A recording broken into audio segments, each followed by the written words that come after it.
Welcome to episode 8 of For Better Best Podcast. It's your boy Charles Beloved. I'm here with y'all gonna have to just bear with me. I'm tired. I just flew back from New York. Mm-hmm. I don't have no fits on. I'm not couture beloved. Not couture beloved. Casual beloved. I'm barely making it beloved. But I'm still here with my beautiful, sensational, very busty wife today. Me and my girls are here. Mrs. Shireen Kirkendall, what's we up have here? 3 guests. Oh my God. Y'all see this? Watch the YouTube if you so wish. Yo, Orlando, make this rated MA on YouTube, please. No, Charles, thank you for showing up. Charles was trying. I'm just here so I don't get fired. He was Call me trying. Marshawn Lynch He was today. trying to get out of the episode, and Y'all I hear told my him voice? no. I'm a little hoarse. Yeah, so he will probably not be chiming in as much, but we have a special guest today. I'm so excited. Our good friend Shardia. Let's give it up. Hi, guys. So Shardia is an occupational therapist. She is owner of her own company. It's called Otique. Mm-hmm. She is a graduate of FAMU. Talk about it. HBCUs. Did the HBCU episode come out? I already know. Did the HBCU episode come out already? And what's up, dear? Wait, No. y'all got an Kinda, Kinda. because I want CJ and Carter to go to HBCU. we're not gonna go back and forth? start the argument again. Okay. And she is also a member of the illustrious Oh wow, Delta Sigma Here we Theta go. Sorority Incorporated. Oh wow, January 13th, 1913. So just to You know it. You know, I know my You know DST. it. Spit that Beta info. Alpha. Beta Alpha chapter, FAMU. So thank you, Shardia, for being here today. Of course. We have a very sensitive topic today. Okay. It's talking about children and, I said Shardia is an OT, so basically child development. Some people don't even know what OT is. Oh, an occupational. So that was Yeah. one of my questions. Occupational therapist. Can you actually explain the difference to us between an occupational therapist and a physical therapist? Absolutely. Great question. So when you think of physical therapy, you think about mobility and helping someone get from point A to point B. The biggest difference is OT, once you get to point B, what do? Right? We help you engage in your everyday activities. So if that's getting dressed at point B, if that's being able to use the bathroom, if that's a kid being able to play with their peers, if that's, whatever it is that, that disease, that trauma, or whatever you've experienced that loss has caused, we help you be independent in whatever it is that you need to do. Gotcha. So thank you, because I was like, dag, I really don't even know what the difference between an OT and a PT is. But Shardia specifies in pediatrics OT. Yep. And we're talking about this because Carter, our second son, he is delayed. And the name of the episode is Delayed But Not Denied. Come on with a word, Okay. sister. because, Come on with a word. because my baby might be delayed, but he is not denied. God has still got him. He is covered. Yes. But essentially when Carter was 12 months, when you have a child, that first year is basically the pediatrician is checking in for their development to make sure they're hitting those milestones. So if you don't have kids that first year, every time you go to the pediatrician, they give you kind of a checklist, and they'll ask you, like, is your child waving? When you say their name, do they look at you? So it's kind of those things to help flag if there is a delay. All of the answers might not be yes to those things. That's okay. Yeah. But majority of them, they should be hitting kind of majority of the milestones, and it also tells you as a parent what you need to work on at home. And the one thing I noticed was that Carter was not standing. He got to a year and he wasn't even standing. And the milestone for a year is like cruising. So when we say cruising, they should be able to like hold on to the edge of the couch and be able to walk from point A to point B. Carter wouldn't even stand up. So I was concerned that he might have hip pain, or I didn't know. I was just like, I'm not going to force him to stand. Let's wait till we go to the doctor. Hold on there, because what was like your methodology on not forcing him? Because I think that we as established parents, having 2 kids now, like, we were a little bit more concerned with all of CJ's the first go around than we were with Carter. So I feel like we gave him more grace than we did with CJ. So talk about like that transition. Well, CJ was also, I don't even know if I want to say it's late. He was just a little late. So he hit some late milestones. He was late and lazy. Yeah, he was definitely late and lazy. We love him though. But he did not hit that. He didn't start walking until he was 16 months. Interesting. So I already knew, I was already kind of prepared for a late walker. So that's why I wasn't as concerned. But when I went to the doctor and she was like, well, what about when he's cruising? I was like, he doesn't cruise. She was like, okay, so we should go see an orthopedic surgeon and make sure that like his bones are good and he doesn't have hip dysplasia. And I was like, okay.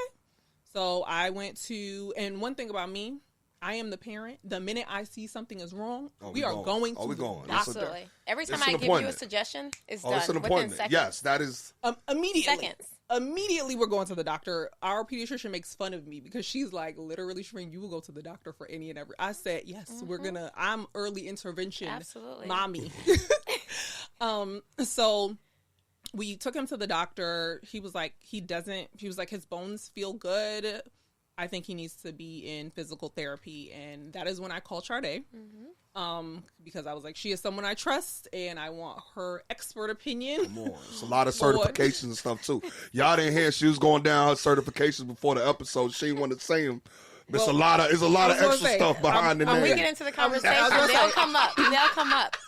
But I called Shardia and I was like, hey, here's where we are. The doctor had actually told us to go through, if you live in LA, it's basically services that you can get if your child is more than, I think, is it 25% delayed, Shardia? Yeah, if they're more than 25% delayed.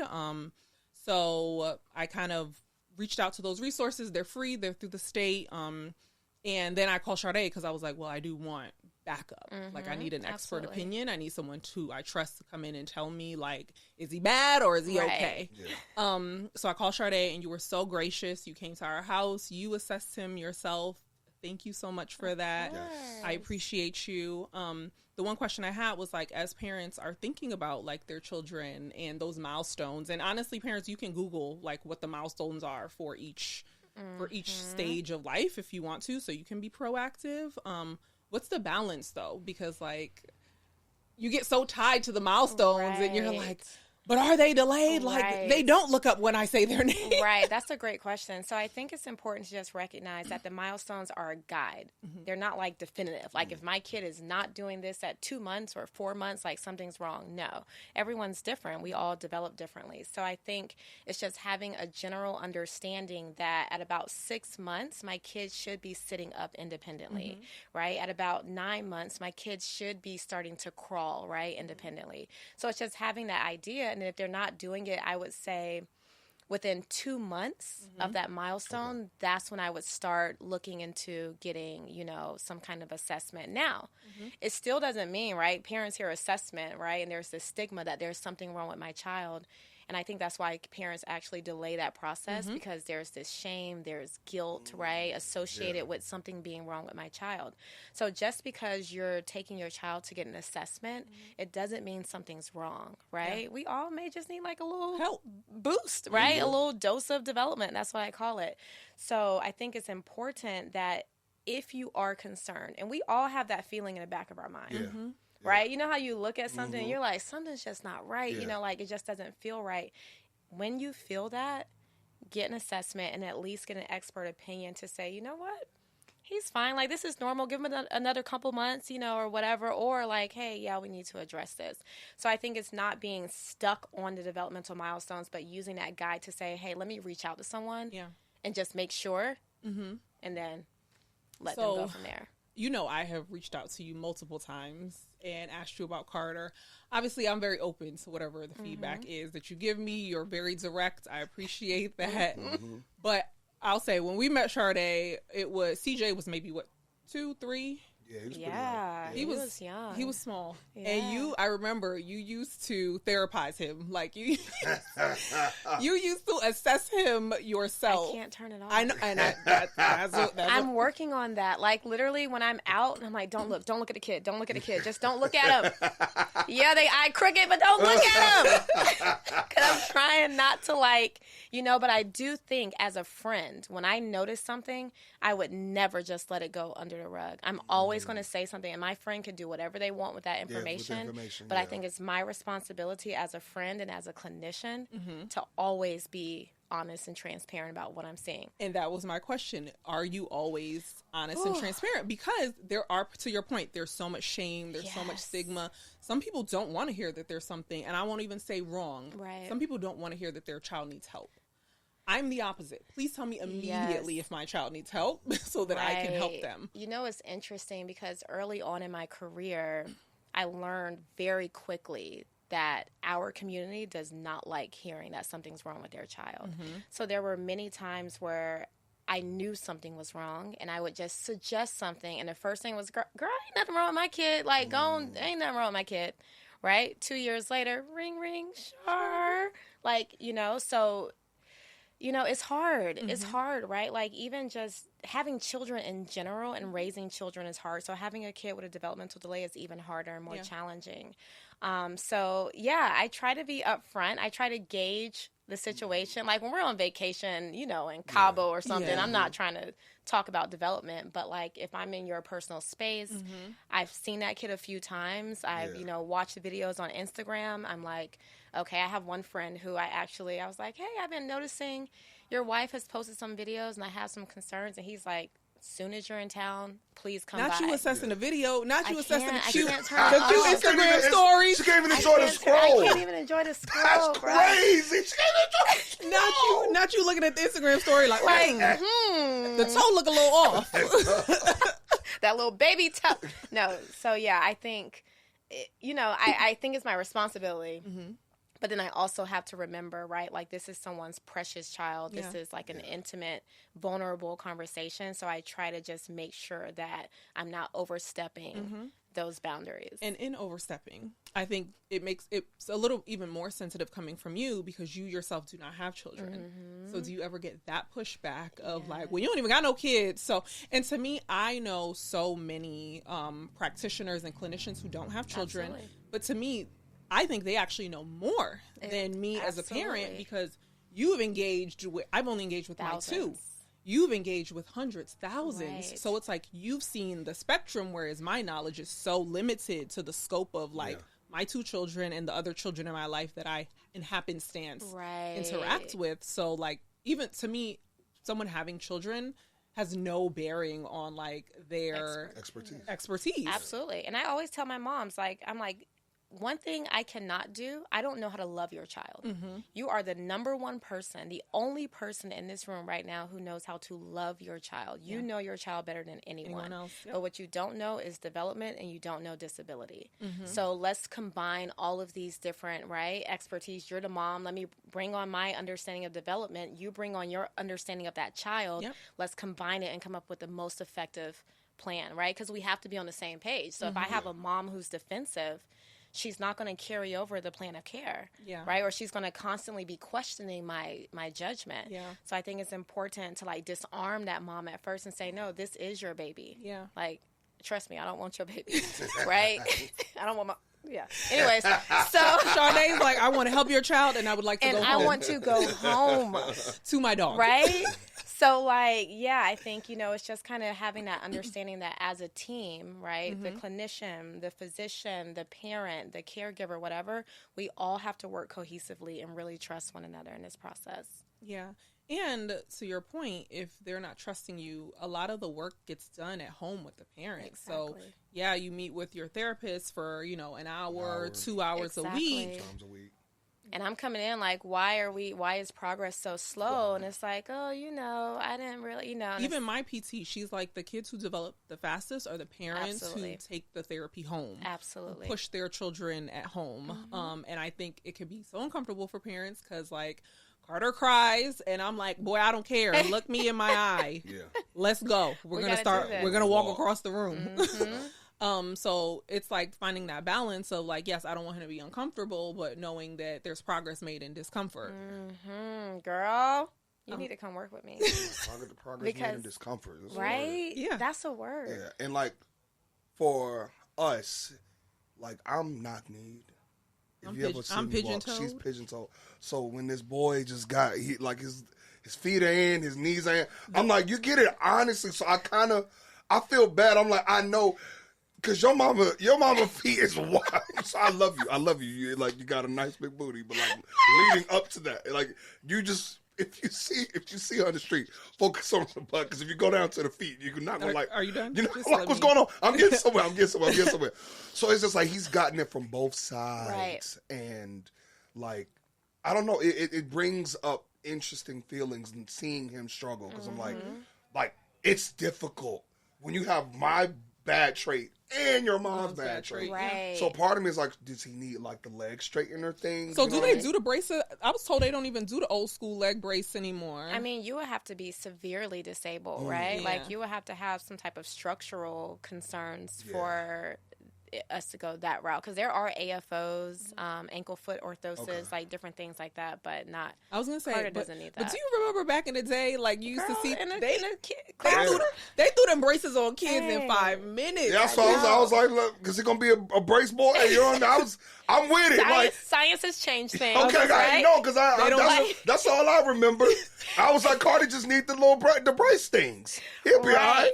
And that's But he's like, but also it's like he's also, I don't want to say lazy, but uncomfortable. Yeah. You know what I mean? So it's just like it's Being hard picked to up. even like push him, Right. Because then he'll default, he'll squat back, and Right. now you add in and stubbornness, which he also gets from his mama. Oh, and we're not being honest. Great, we talking about maybe just a little bit for me. So then it's just like it's hard to like continue to get him, because like we want to get him there. We understand that we got to take it home.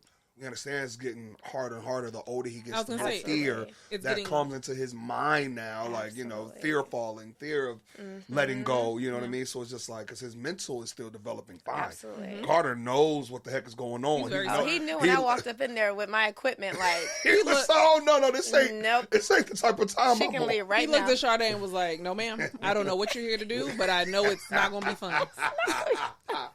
But to your point, I see when he goes to physical therapy, some days he's on it. He's walking around the room. Every activity she gives him, he's into it. And then other days, the minute we try to put him down on the floor, he buckles his knees and is like, "Nope, don't want to work today." And that's us too, though, right?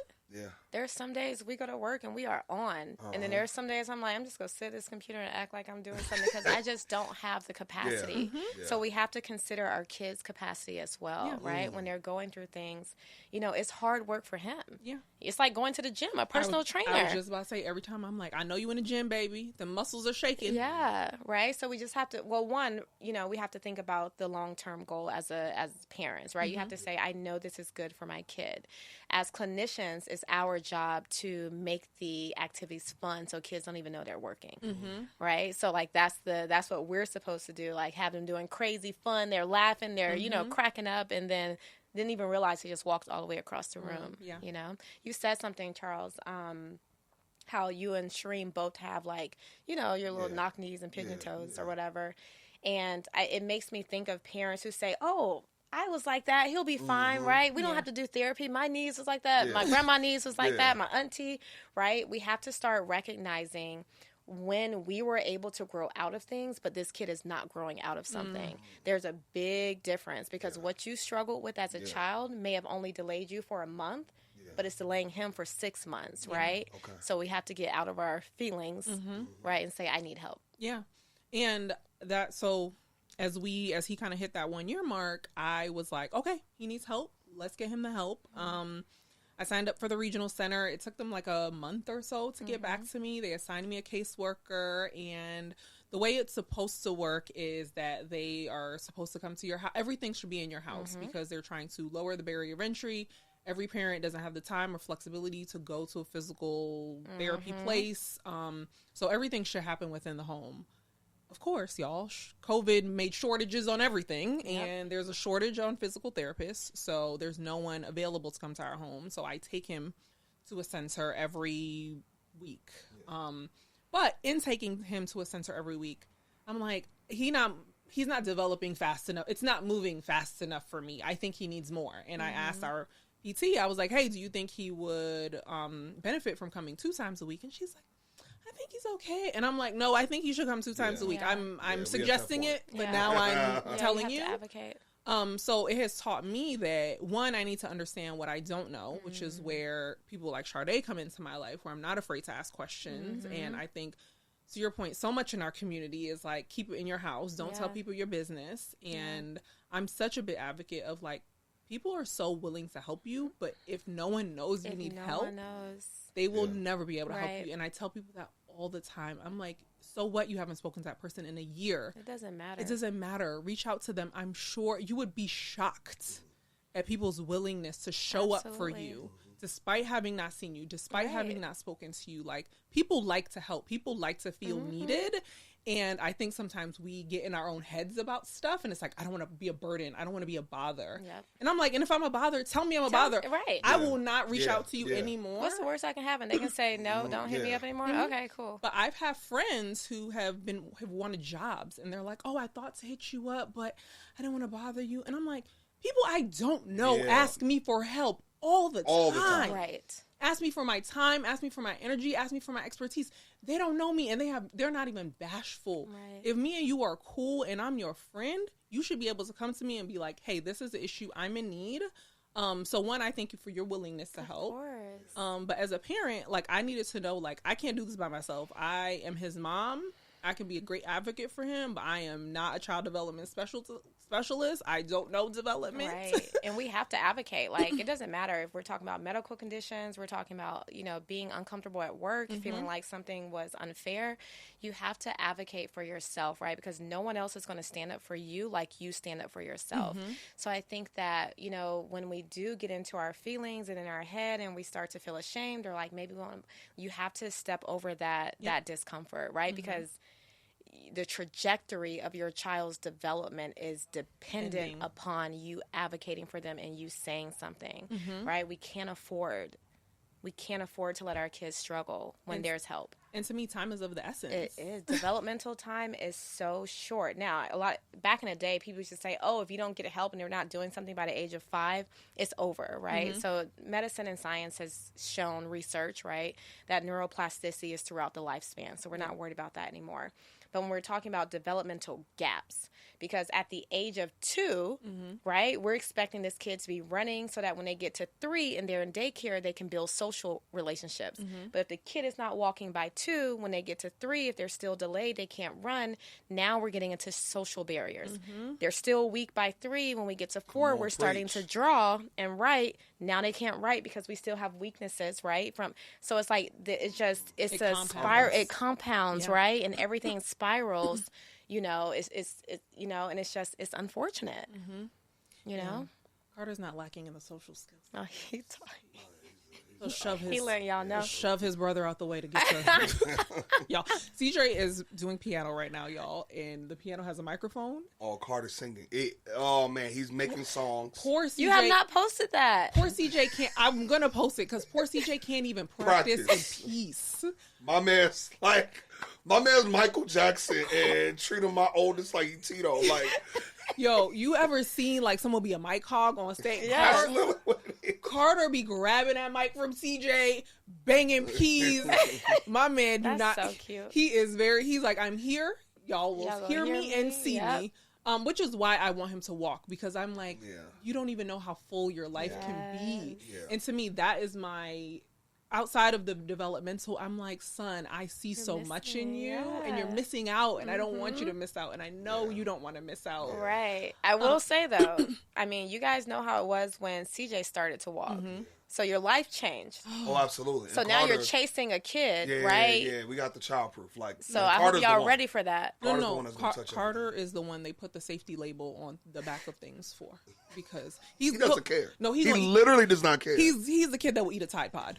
Like it's wild. It's like, I was like, all this good vibey decor stuff we have. No. Our house is gonna look like a safety zone. Carter will absolutely be the child that drinks bleach, and you will be like, "Why did you think that was okay?" He's nuts. He likes to explore, experience. Yeah. Which is why I'm like, bro, get on your feet. Get on your feet. The world is so right. Oh, y'all gonna have your hands. We full. are gonna have our hands full. So right now, Carter's in PT. I have personally petitioned with his therapist, and while his therapist, I have my concerns about her. She has been a great advocate for me. If I ask her to do something, she's like, okay, I'll do it. So she wrote the report. So Carter is now in physical therapy 2 times a week. Good. But in asking you this morning of the episode, Shardia checked in. She's like, so let's talk about Carter's progress. Let's talk about where he is. And you were candid with me. You were like, I don't think that therapy is doing him the justice that it needs to do him. I'm going to share his like videos and stuff with another clinician, if you don't mind. And I'm like, girl, share away. Share with your whole network. Tell everybody. Help me get my son on his feet. That is my goal. So if the whole world has to see the videos, I don't care. Right. So I think there's that balance of like his PT, she's done some great work, but I don't think the work that she's doing is serving us anymore. And I was on the phone with you. I was like, girl, there's another pediatric physical therapy. I'm calling them right now. Yep. I'm going to go by there and see what the center looks like and talk to them about his issues. Tell me what I need to ask. Yeah. And it's you have the therapist obviously is a great fit because if she wasn't, Carter would not enjoy working with her. You wouldn't be able to get him back. So when I'm referring clinicians or referring kids out to different colleagues, I'm always looking for two things: the fit and then the results, right? So is this therapist results oriented, right? And are they like just really fun and the kid enjoys them? We can have one without the other. And a lot of times it comes down to parent preference. So I have some parents who are like, I don't really want my therapist to push them. Like, we can be here for 3 years if we have to. I just want my kid to have fun, you know? And like, I'm results oriented. And you know me, right? Like, every week I want to see progress. And if I cannot see progress each week, my intervention is not targeted. Something's not going right. Yeah. Right? So I have a more aggressive approach to therapy because my job is to get parents in and out. I don't want to see you for more than a year. I always tell my parents that let's get this over. It's expensive. It's time consuming, right? The kid is missing out on being with other kids. Like, let's get this done. So I think, having a great therapist is good, but also being okay with saying, okay, let me find someone with a little more skill, right? Yeah. Like just a little bit more, expertise in this area just to make sure. Nothing against the therapist who, you know. I think what you have taught me is like, it's okay to get a second opinion. I got, obviously I went through in LA, it's called the regional center. Obviously I went through the regional center, but also I came to you. So I was like, okay, I want a second opinion. And like, let's be frank, there's a difference between private and public care. Absolutely. So I'm like, so you are private care. And to your point, that costs more, right? And that's not accessible to everyone. But I think in both lanes, you need to ask questions. Absolutely. Because we also know private care. I've seen private people where I'm like, you weren't a good fit. Like, you weren't it for me. So to me, cost does not equal quality. Absolutely. Results equal quality. And that's what I'm looking for. And what's like the value prop of private? Because I know that's like now where we're at, and another bill sounded like it's about to enter the I'm trying to avoid the bill. No, it's cool. I just want to pay attention, but like, if it's going to be more helpful, I mean, but like, what is like the value prop of what you do, having your own practice, being private for like a parent? Right. So one, just flat out, private therapy is expensive, right? Because as a private clinician, I have to fund my own overhead, right? I have to fund all of my additional education every year. I personally spend about $10,000 to $15,000 a year just in certifications and education, just to be able to maintain standards of practice and make sure I have, I'm the expert in my field. So I think, look, if you can find public service and you get a therapist that was good, because when I started, I worked for Regional Center. Oh, okay. Yeah, I was a Regional Center therapist through the company that I worked for, but my knowledge at that time was lackluster, right? I was a new therapist. I was just getting my footing. I was just starting to understand the pediatric concepts, and that showed in my results, right? But I was also an avid learner, so I was like, I'm just going to keep pushing. But if you get a therapist who's just comfortable, right? And like, I worked for this facility, true story, here in LA. I would never refer a kid to this place. And I worked for Regional Center, and I was like, I want to take this course. I want to learn more, because they would pay for certain courses. They told me, we're not looking for OTs who want to be all fancy. We're just looking for, someone who just wants to come, like, not just show up so we can build. We can build. Absolutely. Wow. Absolutely. And to me, you were a regional center therapist, but that was through a private. So before I started my own private practice, I worked for a company in LA. And what regional center will do sometimes is they will contract with these different companies. So that's what I was going to say. As a parent, even though the regional center technically subsidizes, I go to an office that if I didn't have regional center, I would be paying. And let me tell you, when I see that price list, it's not cheap. It's not. So it's not. Again, there's a difference between private and public care, but technically I'm going to a private care facility. Exactly. And I'm still not getting, that perfect, strategy that I need for Carter's development. Expertise, right. So it depends, right? I know some private clinicians I would never send my child to. Right. Which is why, everyone doesn't have a Shardia. We are absolutely blessed to have you and for you to be so gracious to share your knowledge with us. But as a parent, I think it's up to you to ask those questions, like really double down with your therapist. If it's not going fast enough, that's when you start diving in, which is why I was like, okay, to me, he's not making progress as quickly as I think he should. You need to introduce like a second time a week. You taught me something today. You said, what are his goals? And I'm like, I don't know.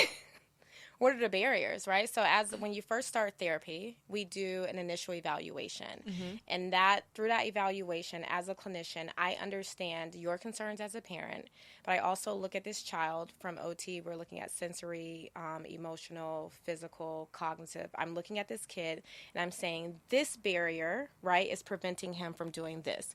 This barrier, right, this problem with musculature, this low tone, this whatever is preventing him from doing this. Now I develop a treatment plan targeting each of those barriers. And throughout my intervention, every time I come to your house, I'm saying, right, when I'm playing with him, it looks like play, but I know the barriers, right? I know my targets that I need to hit every single session. I also understand that I need a solid foundation, right? So let's just say, Carter, you were trying to get him to walk, right? If I look at a pyramid and walking is the top goal, I have to identify what are these individual barriers, what is the foundation, right? What are we missing? And I have to target those first. I can't just say, come on, Carter, hold my hand, let's start walking. Because he's not going to have the postural security. He's not going to have the leg strength, right? He's not going to have the proximal stability. He's not going to have the vestibular awareness to really... She bad now. I ain't know half them words. I was nodding. I was okay. Pretty much, it's just having the sensory and the motor ability through your central nervous system, through like your brain body, awareness to be able to walk. So what I was explaining to Shireen is like, we need to see what the therapist is working on, right? We need to know what did they identify as the problem. Because you should be able to see every session like, oh, yeah, she said that was the problem. I see her working on it. Cool, right? And then that's when we see results. But as a clinician, I know very early on, like if I do an evaluation and let's just say I was off, which I'm never off, but let's just say I was off. Let's just say I was off, right, on some of the barriers that, or it was a little bit more complex and I didn't uncover everything. Within 30 days, I know if I've dropped the ball. Like, I haven't hit those targets. And within those 30 days, I'm redoing my entire treatment plan, talking to the parents and saying, this is the new direction that we're going in. Yeah. So you have given me so much to think about. Thank you. And as I called a new clinic today. I told you I'm the action-oriented parent. Within seconds. It's real time. This is all real time. Within seconds. Literally earlier this morning, I was texting her and I was like, okay, girl, I'm calling a different treatment center right now. So this second treatment center I'm calling, when we originally got connected with the regional center, they sent someone out to do like an eval on Carter. So she came over to Shardia's point. It looked like play, but she was assessing him.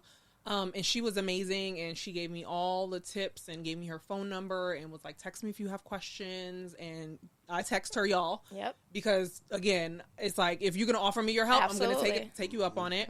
And she said there was this one particular pediatric therapy place that was really good, but at the time that Carter was approved to start therapy, they weren't taking new clients, which also tells me that they're probably a good place to go.